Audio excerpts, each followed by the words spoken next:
Our next guest says gold is in a strong bull market and it's only going to get better. But unlike the doomsayers, he is calling for a global economic boom and thinks gold stands to gain. Joining us is Barry Dawes of Australian-based Martin Place Securities. Barry, good to meet you and good to have you on the show.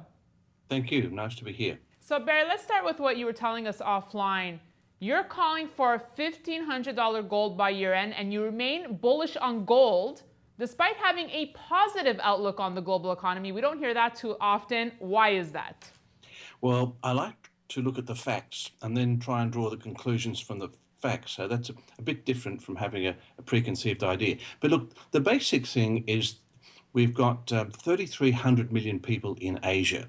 And the demand for gold in Asia is very robust. So we've got 1,400 million people in China, nearly 1,400 million people in India, 800 million people in ASEAN, and they've all got rising living standards, and they've all got a history of owning and knowing about gold. So the demand for gold out of Asia, I consider, is in a relentless bull market, and that has basically sucked out so much of the loose gold that has been in the West. So we're getting to a very tight gold market. We've seen it with a lot of the commentators talking about there are premiums on coins and bars in the various dealers in the West. But the demand for Asia is driving it. So is that really the main factor that you feel will move gold higher? Because I know you say that the gold market is setting up for a squeeze here. So what do you mean? What's fueling it? Well, there are many things. First of all, as I said, it's basically economic prosperity, believe it or not.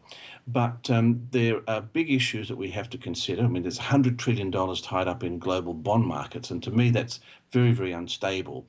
And I can see a lot of cash coming out of the bond market because things like negative yields are ridiculous, and the risk that we have in 10 and 30-year treasuries in the US is very, very high. And if you look at the quality of the issuer, I think we really have to be concerned. So there's money that will come out of the bond market. All the issues about debt are there throughout the world. Currency issues are there. But underlying all this, those 3,300 million people want to be wealthier and want a better life. Well, okay, so let me ask you, a big reason behind gold's rise this year has been its safe haven appeal. But your view of gold rising in a booming economic environment kind of goes against that. So do you see gold as a safe haven?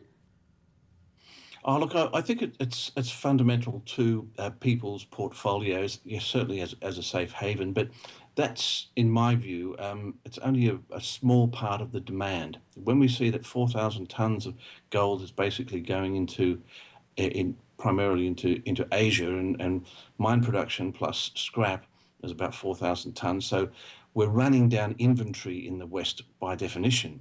And when we look at where that inventory is and who owns it, it just means that there's not much left to deliver into rising demand. So we'll see a squeeze. So I think the gold price will be quite high in years to come. And I think this is a very important long-term bull market. We're just seeing the beginning of it. So what's the best way to play this gold market? Do you like physical gold stocks? What's the best strategy right now?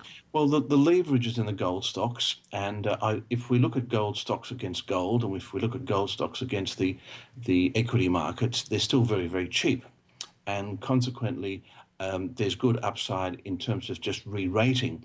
Institutional investors, retail investors are out of the gold market, so there's a lot of buying to come yet. And what's also happening is that after the last 7 or 8 years of growth in gold production and projects for many of these gold companies, they paid too much, their costs got out of control, they had some debt to worry about. But the companies that have remodeled themselves and are back on track are now starting to pay dividends. And I think that the gold sector dividends over the next few years with a strong gold price will be very, very substantial, and that's going to attract a lot more interest. So people should be looking at physical gold somewhere in their portfolio, but a bigger exposure to the gold shares. All right. Globally. Thank you, Barry. Thank you. And thanks for the opportunity. Thank you. And thank you for watching. We'll see you next week.